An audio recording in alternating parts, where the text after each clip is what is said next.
Folks, welcome into the Irish NFL show. It's Sunday nights. The international games are out this week. It's been a busy week with the draft, the international games, and now this presented by Trust, the Aer Lingus College Football Classic, and many arcade systems. More on that throughout the show.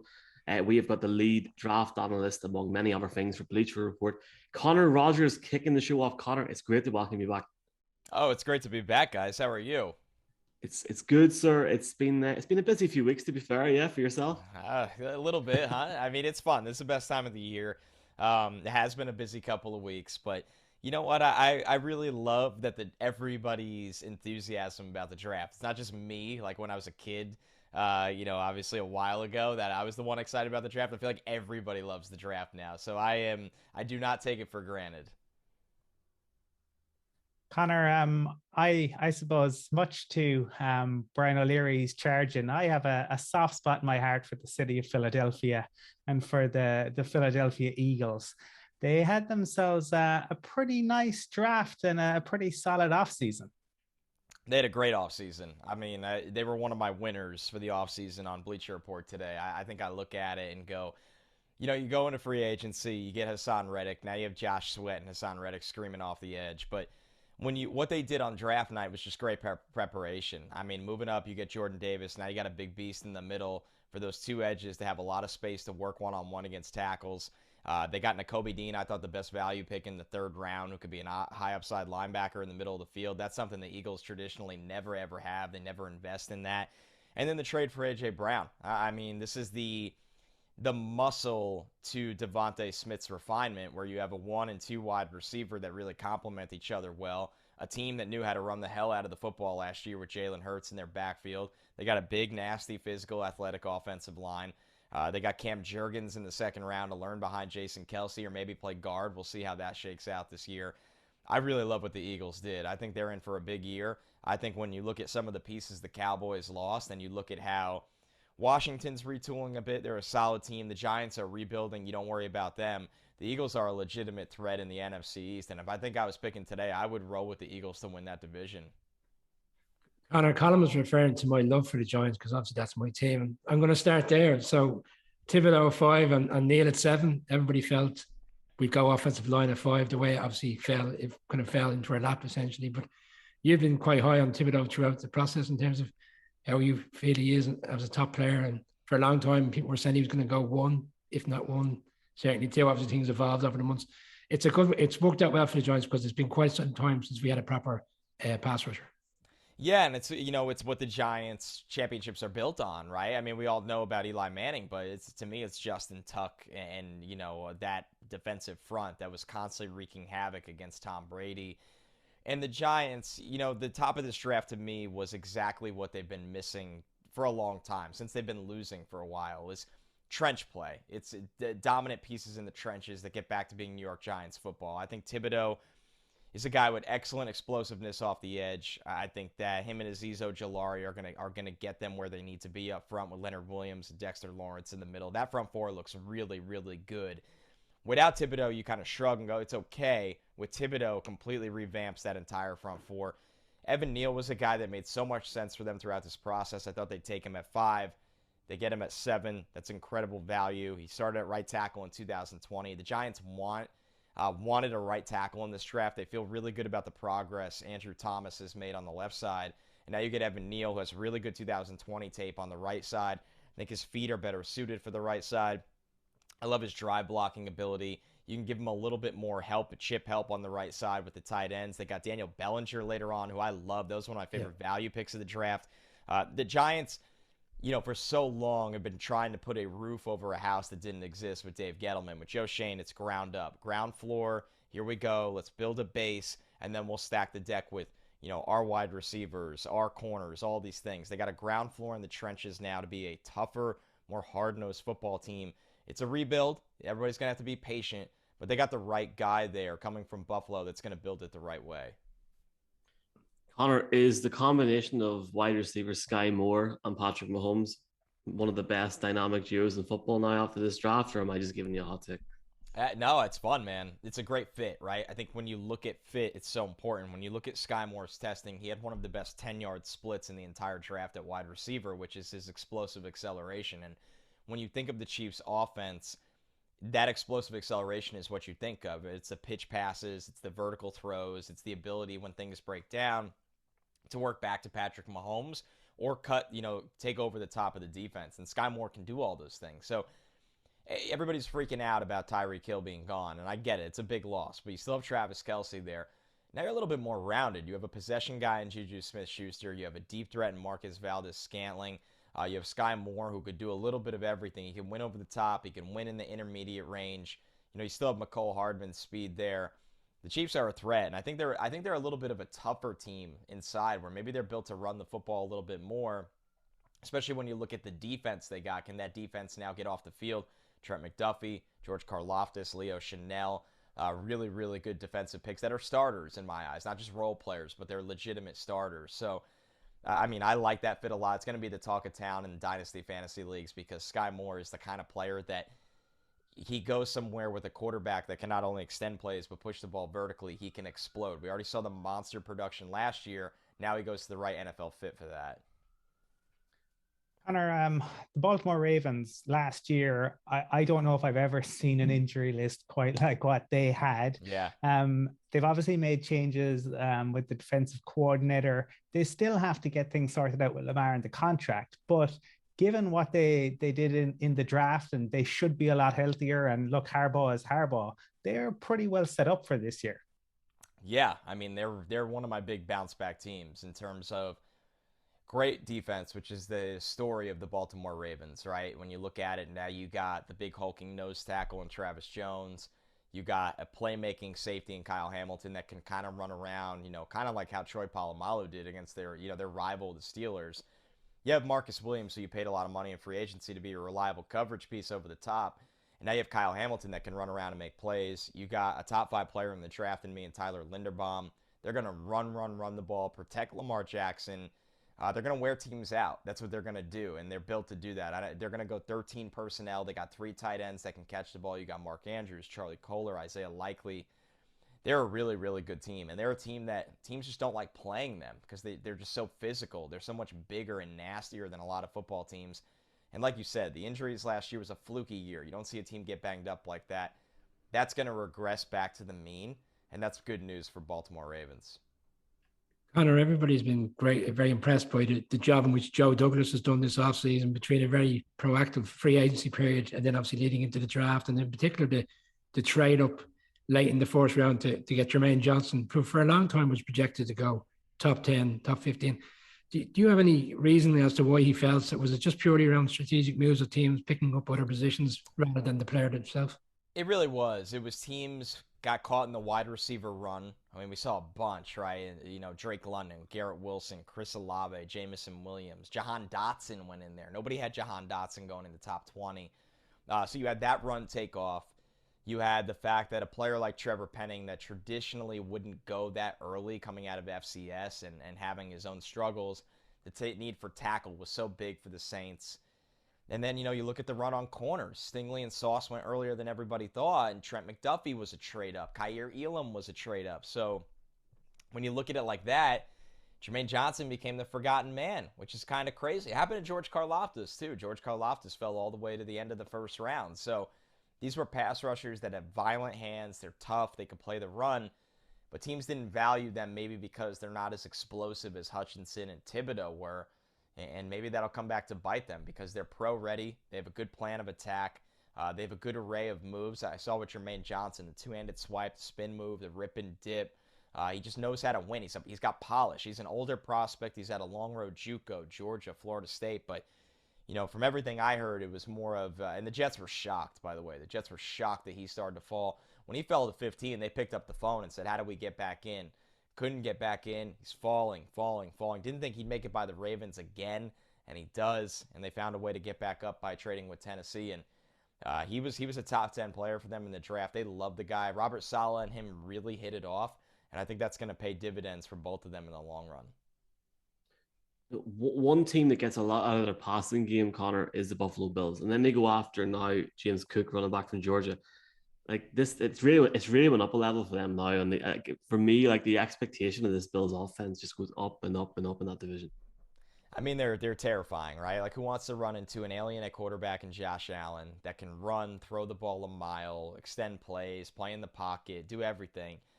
Like you said, you got Stephon Diggs, a true number one. You have Gabe Davis, a vertical number two. You have Isaiah McKenzie, a gadget guy. You have Dawson Knox, a high upside receiving tight end. And then you add into the equation a guy like Cook that can take over when Motor Singletary leaves in free agency after next year. That's just a dynamic pass catching running back. If you use him as an outlet, I mean, guys, we know how much linebackers need to dedicate to Josh Allen and not let him out of the pocket and let him get past the line of scrimmage. How much conflict are those linebackers going to be in when it's James Cook chip blocking, Josh Allen rolling, Josh Allen making them cheat up, and then James Cook goes over their head and catches the ball and run? I don't know how you stop the Buffalo Bills right now. I really don't. I think they're the most talented team in football. I think they're the number one team on my power rankings. And they're going to be they got to show it, right? They haven't been to the dance in this era.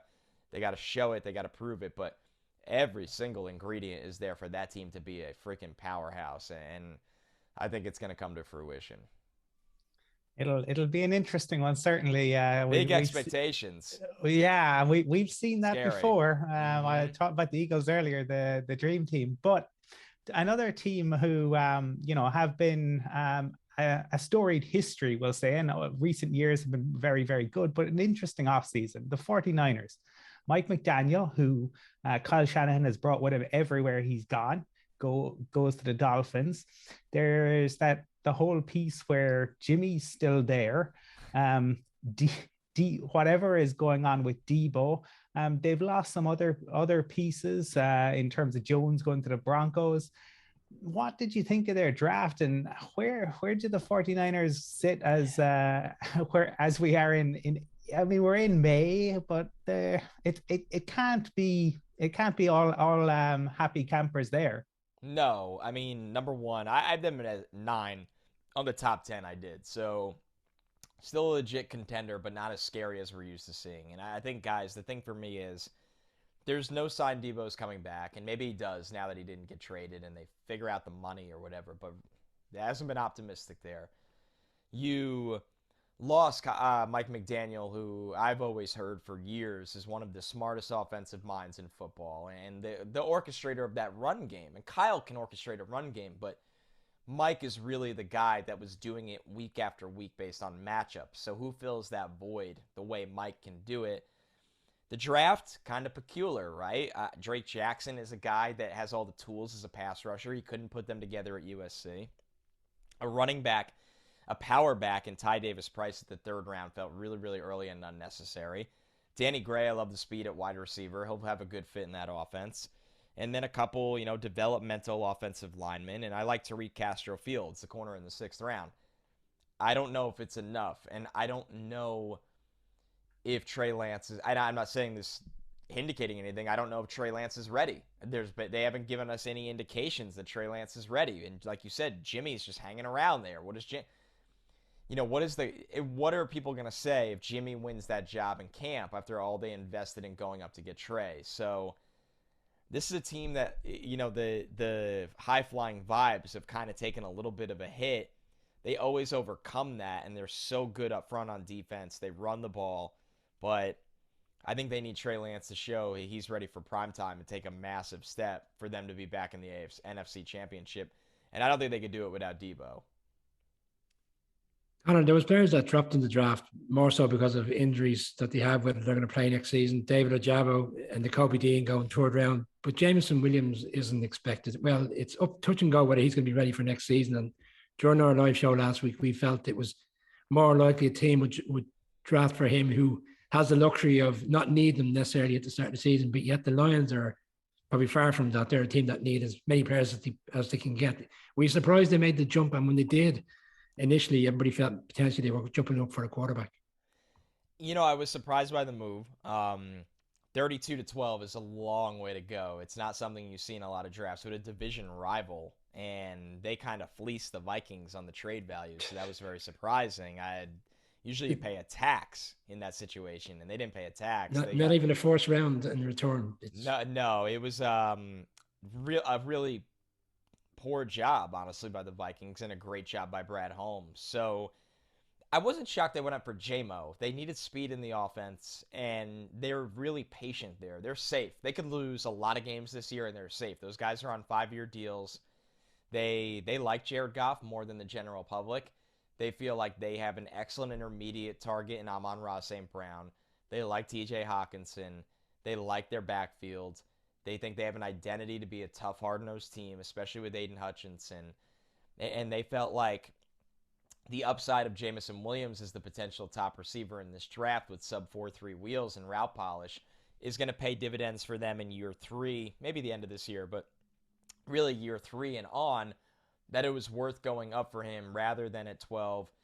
Drake was gone. Garrett Wilson was gone. Chris Olave was gone. So you kind of found yourself in a difficult situation where Jameson's talent was well worth it. And once again, not every team had the luxury that if they come out losing early this year that their seats won't get warm. That won't happen in Detroit. So they thought it was a worthwhile gamble for their offense. And to be fair to the Lions, you look at their team now, a couple of years ago or even last year, nothing scares you. And now you have Aiden Hutchinson on one side, Jameson Williams on the other. Those guys scare you. Very, very quick fire round before we let you go, Connor. You're a busy man. One team that's very well supported in Europe, not just Ireland, is the Patriots. And I feel like that breaks my heart, by the way. I grew up a New York Jets fan in New Jersey. It's got to be because of Tom Brady, right? Well, Brady's got literally is it 2 connections to Ireland through Cork and Cavan? Big shout out to Cork and Cavan. But no, seriously, Connor, seriously, what was going on there last week? Like I think projected 32nd with all their picks. Interesting choices. Yeah, way off the board, right? I think you can look at it and go, they got guys that fit what they want to do and are going to be okay NFL players. And Strange, Pierre Strong, Marcus Jones, the slot corner, one of the best returners I've ever evaluated. Why not move? Those guys aren't going in that round. Those guys aren't going in the next round. I think it's, Bill can be a little bit stuck in his ways. And the board they build, to a fault maybe, they stick to it. I'll say this about New England. We're going to learn a lot. Tom Brady won a Super Bowl in Tampa, okay?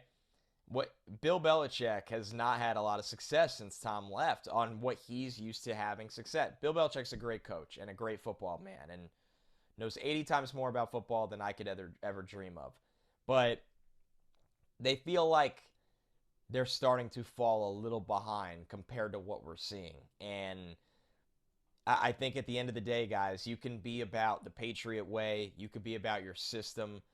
But talent wins you football games. Talent has always won you football games. Talent will always win you football games. And I look at New England, I don't think they're a bad football team. I think they're a well-coached team. I think they got some really nice pieces. You look at what the Bills have done.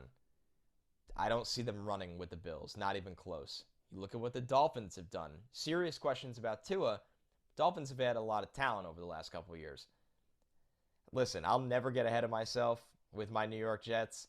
But they had a really good draft. And I'm not saying they're going to give New England problems, but you cannot deny that they had a really good draft. They're probably not ready to jump New England, but at some point you got to keep up in that division. And I see them falling behind the Bills. And that has to be pretty scary for a franchise that was a legitimate dynasty. There's no way around it. The NFL world kind of lost its mind this week because of Ryan Tannehill's comments. And I watched it going, Oh my God, the Broncos were ahead of the curve because we had this with Joe Flacco 3 years ago. So amazing for the Broncos to be ahead of the curve in the NFL. That's been a while. But I suppose, look, the last time we saw the Titans on the field, it was incredibly disappointing. It was incredibly disappointing from Tannehill. It was incredibly disappointing from a play calling perspective. Nothing worked for them. AJ Brown has moved on.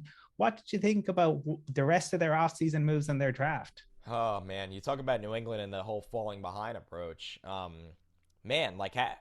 do we not think that right now with the Titans, right? I mean, it's just tough. It's tough. I like Treylon Burks a lot, and I think he's going to be a player there. But this was the number 1 seed in the AFC, the glorious, competitive AFC. And now you look at them and go, am I picking them to make the playoffs? I don't know yet. I don't know yet. So it's been tough. teams get backed against the wall in financial situations. They clearly found themselves in one with A.J. Brown. I'm rooting for Malik Willis. It's going to take a while. That's not even a blip on the radar right now. So if Derrick Henry can get healthy, they can run the ball like we've seen them run the ball, and that defense gets healthy and right under Mike Vrabel, they're going to be an issue. But when you look at what the Browns have done, you look at what the Bengals have done, you look at the Bills, you look at the Chiefs, you look at the Colts, guys, in the division with Matt Ryan right now.